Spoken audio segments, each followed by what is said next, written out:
Hi friends, welcome to KitKat. ഇന്ന് നമ്മൾ നോക്കാൻ പോകുന്നത് ഓട്ടോകാഡിൻ്റെ ഇൻട്രഡക്ഷൻ ക്ലാസ് ആണ്. ഓട്ടോകാഡ് ഇതുവരെയും പരിചയമില്ലാത്ത സ്റ്റുഡൻസിന് വേണ്ടിയിട്ടുള്ള ബിഗിനേഴ്സിന് വേണ്ടിയിട്ടുള്ള ക്ലാസ് ആണിത്. ഫസ്റ്റ് നമ്മൾ ഓട്ടോകാഡ് ഓപ്പൺ ചെയ്ത് ആപ്ലിക്കേഷൻ ഓപ്പൺ ചെയ്ത് ഡബിൾ ക്ലിക്ക് ചെയ്ത് നിങ്ങൾ ഓപ്പൺ ചെയ്യുക. ഓപ്പൺ ചെയ്ത് വരുമ്പോൾ കാണുന്ന സ്ക്രീനാണ് ഇങ്ങനെ ഇരിക്കും.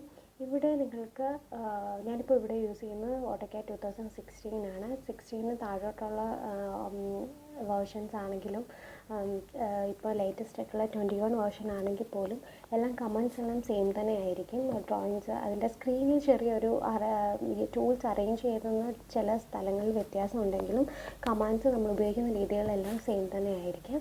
ഇപ്പോൾ നിങ്ങൾക്ക് പുതിയൊരു ഡ്രോയിങ് സ്റ്റാർട്ട് ചെയ്യണമെങ്കിൽ നിങ്ങളിവിടെ സ്റ്റാർട്ട് ഡ്രോയിങ് എന്ന് കൊടുത്തേക്കുന്ന ഈ ഐക്കണിൽ മൗസ് പോയിൻറ്റ് കൊണ്ടുവരിക. എന്നിട്ട് ഇവിടെ ഡബിൾ ക്ലിക്ക് ചെയ്യുക.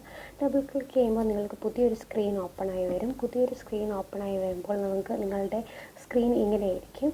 ഈ സ്ക്രീനിലാണ് നിങ്ങൾ വരയ്ക്കുന്ന എല്ലാ ഡ്രോയിങ്സും കാണുന്നതും വരയ്ക്കുന്നതുമെല്ലാം ഇവിടെ തന്നെയാണ്. ഇനി ഞാൻ ഈ സ്ക്രീനെ ഒന്ന് പരിചയപ്പെടുത്താം. ഡീറ്റെയിൽ ആയിട്ട് പറയുന്നില്ല, ജസ്റ്റ് ഒരു ഇൻട്രഡക്ഷൻ പോലെ പറയാം. ലെഫ്റ്റ് സൈഡിൽ ഏറ്റവും ടോപ്പിൽ കാണുന്ന ഐക്കൺ, ഓട്ടോകാഡിൻ്റെ ഐക്കൺ, അവിടെ ക്ലിക്ക് ചെയ്യുമ്പോൾ ഒരു പുതിയ ടാബ് ഓപ്പണായി വരും. ഇതിനെ ആപ്ലിക്കേഷൻ ടൂൾ ബാർ എന്നാണ് പറയുന്നത്. ഇവിടെ പുതിയ ഡ്രോയിങ് നിങ്ങൾക്ക് സ്റ്റാർട്ട് ചെയ്യാം, ഓപ്പൺ ചെയ്യാം. ഓൾറെഡി നിങ്ങൾ ചെയ്ത ഡ്രോയിങ് ഇതുവഴി നിങ്ങൾക്ക് ഓപ്പൺ ചെയ്യാം, സേവ് ആസ് കൊടുക്കാം, പബ്ലിഷ്, പ്രിൻ്റ്, ഡ്രോയിങ് യൂട്ടിലിറ്റീസ്, അങ്ങനെ കുറേ ആപ്ലിക്കേഷൻസ് ഈ ആപ്ലിക്കേഷൻ ടൂൾ ബാറിൽ കാണാം. നെക്സ്റ്റ് ഏറ്റവും ടോപ്പിൽ കാണുന്നതിനെയാണ് ക്വിക്ക് ആക്സസ് ടൂൾ ബാർ എന്ന്. നമുക്ക് പെട്ടെന്ന് ചെയ്യാൻ പറ്റുന്ന കുറേ കാര്യങ്ങൾ ഇവിടെ ക്വിക്ക് ആക്സസ് ടൂൾ ബാറിൽ കൊടുത്തിട്ടുണ്ട്. അതിൻ്റെ താഴെ വരുന്ന കുറേ ടൂൾസ്, നമ്മുടെ കമാൻഡുകൾ, നമ്മൾക്ക് എന്താ പറയുക, ഒരുപാട് ഇനി ഡ്രോയിങ്ങിൽ ആവശ്യമുള്ള കൂടുതൽ ടൂൾസ് കിടക്കുന്ന നെക്സ്റ്റ് താഴത്തെ ഈ കാണുന്ന ഏരിയനെയാണ് റിബൺ ഏരിയ എന്ന് പറയുന്നത്. ഇവിടെ തന്നെ കുറേ സെക്ഷൻസ് ഡ്രോ ചെയ്യാൻ ആവശ്യമായ ഡ്രോയിങ് ടൂൾസ് ഉണ്ട്. നെക്സ്റ്റ് ആ ഡ്രോയിങ് ടൂൾസിനെ മോഡിഫൈ ചെയ്യാൻ ആവശ്യമായ മോഡിഫൈയിങ് ടൂൾസ് ഉണ്ട്. അന്നോട്ടേഷൻസ്, അതിൻ്റെ പ്രോപ്പർട്ടീസ്, കൂടുതൽ പ്രോപ്പർട്ടീസ് ചെയ്യാൻ വേണ്ടിയിട്ട് പ്രോപ്പർട്ടീസിൻ്റെ ടൂൾസ് ഉണ്ട്. അങ്ങനെ കുറേ ടൂൾസ് നമ്മൾക്ക് ഇനിയുള്ള ഡ്രോയിങ്സിന് ആവശ്യമായ ടൂൾസൊക്കെ കൊടുക്കുന്ന ഏരിയയാണ് റിബൺ ഏരിയ എന്ന് പറയുന്നത്. ഇനി നെക്സ്റ്റ് ഞാൻ പറയുന്നത്, ഏതെങ്കിലും നമ്മൾക്കൊരു കമാൻഡ് ആക്ടിവേറ്റ് ചെയ്യണമെങ്കിൽ നമ്മൾക്ക് താഴെ കൊടുത്തിരിക്കുന്ന കമാൻഡ് ബാറിൽ പോയി, കമാൻഡ് പാലറ്റിൽ പോയി നിങ്ങൾക്ക് താഴെ നമുക്ക് ടൈപ്പ് ചെയ്യാം. ഫോർ എക്സാമ്പിൾ, ഇപ്പോൾ എനിക്കൊരു ലൈൻ കമാൻഡാണ് വേണമെങ്കിൽ ലൈൻ എന്ന് ടൈപ്പ് ചെയ്ത് എൻ്റർ കൊടുത്തു കഴിഞ്ഞാൽ താഴെ വരും ലൈൻ സ്പെസിഫൈ ഫസ്റ്റ് പോയിൻ്റ്. അപ്പോൾ നമ്മൾ മൗസ് പോയിൻ്റ് കൊണ്ടുവന്നിട്ട് എവിടെയാണോ നമ്മൾക്ക് ലൈൻ വരയ്ക്കേണ്ടത് അവിടെ കൊണ്ടുപോയി സ്പെസിഫൈ ഫസ്റ്റ് പോയിന്റ് ക്ലിക്ക് ചെയ്യുക, വരയ്ക്കുക. നെക്സ്റ്റ് പോയിന്റ് ഞാൻ ക്ലിക്ക് ചെയ്തു, നെക്സ്റ്റ് പോയിന്റ് ക്ലിക്ക് ചെയ്തു, നെക്സ്റ്റ് പോയിന്റ് ഞാൻ ക്ലിക്ക് ചെയ്തു. ഇങ്ങനെ ഏതാണ് കമാൻഡ് വരയ്ക്കേണ്ടത് അത് നമ്മൾ വരച്ചു കൊടുക്കുക. ഈ സെയിം കമാൻഡ് തന്നെ നമ്മൾക്ക് ഈ റിബൺ ഏരിയയിൽ നിന്ന് ലെഫ്റ്റ് സൈഡിൽ കാണുന്ന ഇവിടുന്ന് നമുക്ക് വേണമെങ്കിൽ അവിടെ പോയി ക്ലിക്ക് ചെയ്യുക, സ്ക്രീനിൽ കൊണ്ടുവരിക, ഫസ്റ്റ് പോയിന്റ് ക്ലിക്ക് ചെയ്യുക, നെക്സ്റ്റ് പോയിന്റ് ക്ലിക്ക് ചെയ്യുക, നെക്സ്റ്റ് പോയിന്റ് ക്ലിക്ക് ചെയ്യുക, എൻ്റർ കൊടുക്കുക. ഞാനിപ്പോൾ എൻ്റർ കൊടുത്തത് മൗസിൻ്റെ റൈറ്റ് ബട്ടൺ കൊടുത്തിട്ട് നിങ്ങൾക്ക് ലാസ്റ്റ് വന്നിട്ട് മൗസിൻ്റെ റൈറ്റ് ബട്ടൺ കൊടുത്ത് നിങ്ങൾക്ക് എൻ്റർ കൊടുക്കാം.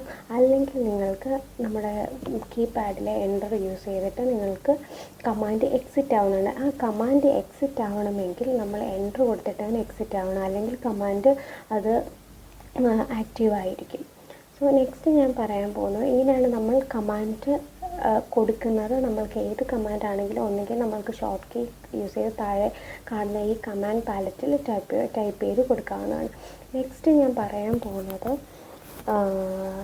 യൂണിറ്റ്, എങ്ങനെ നമ്മൾക്കൊരു യൂണിറ്റ് നമ്മുടെ ഡ്രോയിങ്ങിന് വേണ്ടി സെറ്റപ്പ് ചെയ്യാം. പുതിയൊരു ഡ്രോയിങ് ആണെങ്കിൽ നമ്മൾ യൂണിറ്റ് സെറ്റപ്പ് ചെയ്ത് കൊടുക്കണം. അപ്പോൾ യൂണിറ്റ് സെറ്റ് ചെയ്യാനായിട്ട് എൻ്റർ എന്ന് ഞാൻ കമാൻഡ് ബോക്സിൽ ഞാൻ കൊടുക്കുമ്പോൾ നമ്മൾക്ക് പുതിയ ഒരു സ്ക്രീൻ കാണാൻ പറ്റും. ഇവിടെ ഡ്രോയിങ് യൂണിറ്റ്സ് എന്ന് പറഞ്ഞാൽ പുതിയൊരു പാലറ്റ് നമുക്ക് ഓപ്പണായിട്ട് വരും.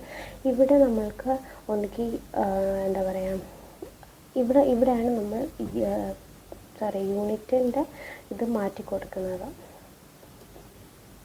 ഇവിടെ നമ്മൾ ഡെസിമൽ തന്നെയാണ് ടൈപ്പിനകത്ത് കൊടുക്കുന്നത്. നെക്സ്റ്റ് പ്രിസിഷൻ പ്രിസിഷൻ നമ്മൾ നോർമൽ ഡ്രോയിങ്സാണ് വരയ്ക്കുന്നത്, അതുകൊണ്ടാണ് നമ്മൾ ഡെസിമൽ കൊടുത്തിരിക്കുന്നത്. പ്രിസിഷനകത്ത് നമ്മളിപ്പം പോയിന്റ് കഴിഞ്ഞ് എത്ര സംഖ്യകൾ നമുക്ക് നമ്പേഴ്സ് വരണം ആ ഒരു രീതിയിലാണ്. ഇപ്പോൾ 0.00 ഞാനിപ്പോൾ 3 നമ്പേഴ്സ് വരുന്ന രീതിയിലാണ് കൊടുക്കുന്നത്. സോ അത് ഞാൻ 0.00 ക്ലിക്ക് ചെയ്യുന്നു.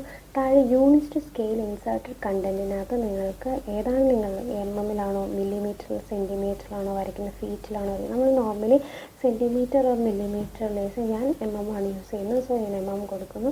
ഇവിടെ ഇൻ്റർനാഷണൽ അമേരിക്കൻ ജനറിക് നിന്ന് താഴെ units of specified intensity of lighting കൊടുത്തിട്ട് ഞാൻ ഇൻ്റർനാഷണൽ തന്നെ കൊടുക്കുന്നു.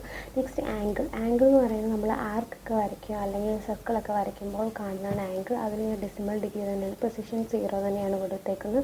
അതൊന്നും മാറ്റുന്നില്ല. ഓക്കെ എന്ന് കൊടുക്കുന്നു. സോ നമ്മുടെ യൂണിറ്റ് സെറ്റായിട്ടുണ്ട്. ഇതാണ് നമ്മളുടെ യൂണിറ്റ് സെറ്റപ്പ് എന്ന് പറയുന്നത്.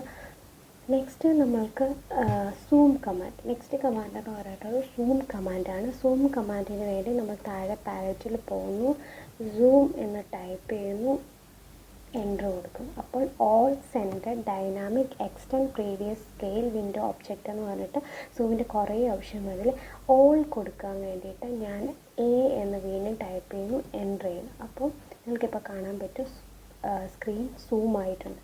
ഇനി നെക്സ്റ്റ് ഒരു സൂം ചെയ്യാനുള്ള ഓപ്ഷൻ എന്ന് പറയുന്നത് നമ്മുടെ മൗസിൻ്റെ സെൻറ്റർ ബട്ടണാണ്. സെൻറ്റർ ബട്ടൺ, ഇപ്പോൾ സെൻറ്റർ ബട്ടൺ ഫ്രണ്ടിലോട്ട് സ്ക്രോൾ ചെയ്യുമ്പോഴാണ് എനിക്ക് സൂം ഇൻ ആവുന്നത്. സൂം ഔട്ട് ചെയ്യണമെങ്കിൽ ഞാൻ ബാക്കിലോട്ട് സ്ക്രോൾ ചെയ്യുമ്പോൾ എനിക്ക് സൂം ഔട്ട് ആവുന്നുണ്ട്. ഇതാണ് സൂം കമാൻഡ്. നെക്സ്റ്റ് ഒരു കമാൻഡോടെ ഞാൻ പറയുന്നത് സേവ് ആണ്. അതായത് ഡ്രോയിങ് എപ്പോഴും ഫസ്റ്റ് സ്റ്റാർട്ട് ചെയ്യുമ്പം തന്നെ നമ്മൾ ഫസ്റ്റ് തന്നെ ഡ്രോയിങ് സേവ് ചെയ്ത് പഠിക്കുക. കാരണം സേവ് ചെയ്യുമ്പോൾ നമ്മൾ ചെറിയ ഡ്രോയിങ് ആണെങ്കിലും വലിയ ഡ്രോയിങ് ആണെങ്കിലും നമ്മൾ ആദ്യം തന്നെ നമ്മൾ ഓപ്പണായി ഫസ്റ്റ് സ്റ്റാർട്ടിങ് ഒരു ലൈൻ വരയ്ക്കുമ്പോൾ തന്നെ സേവ് ചെയ്യുക. സേവ് ചെയ്യാൻ വേണ്ടി നമ്മൾക്ക് ഈ കാണുന്ന ഓപ്ഷനിൽ പോയി ഡ്രോയിങ് സേവ് ചെയ്യാൻ വേണ്ടി ഇവിടെ സേവ് ദ കറൻറ്റ് ഡ്രോയിങ്, ഇവിടെ ഏറ്റവും ടോപ്പിലായിട്ട് നിങ്ങൾക്ക് ആക്സസ് ടൂൾ ബാറിനകത്ത് ക്യൂ സേവ് എന്ന് പറഞ്ഞിട്ട് സേവ് എന്ന് പറയുന്ന ഓപ്ഷൻ ഉണ്ട്. അവിടെ നിങ്ങൾക്ക് പോയി ക്ലിക്ക് ചെയ്യാം. അല്ലെങ്കിൽ Ctrl+S നിങ്ങൾക്ക് ഷോർട്ട് കീ കൊടുത്ത് നിങ്ങൾക്ക് സേവ് ചെയ്യാം. ഇപ്പം ഞാൻ Ctrl+S കൊടുത്ത് ഡെസ്ക്ടോപ്പിലാണ് ഞാൻ ഡ്രോയിങ് 1 എന്ന് പറഞ്ഞ് സേവ് ചെയ്യുന്നത്. ഇപ്പോൾ എൻ്റെ ഡ്രോയിങ് സേവ് ആയിട്ടുണ്ട്. ഇനി നിങ്ങൾക്ക് എപ്പോഴും സേവ് ചെയ്യുമ്പോൾ Ctrl+S യൂസ് ചെയ്തിട്ട് നിങ്ങൾക്ക് സേവ് ചെയ്യുന്നത്. ഇതാണ് ഇന്നത്തെ class. Thank you so much.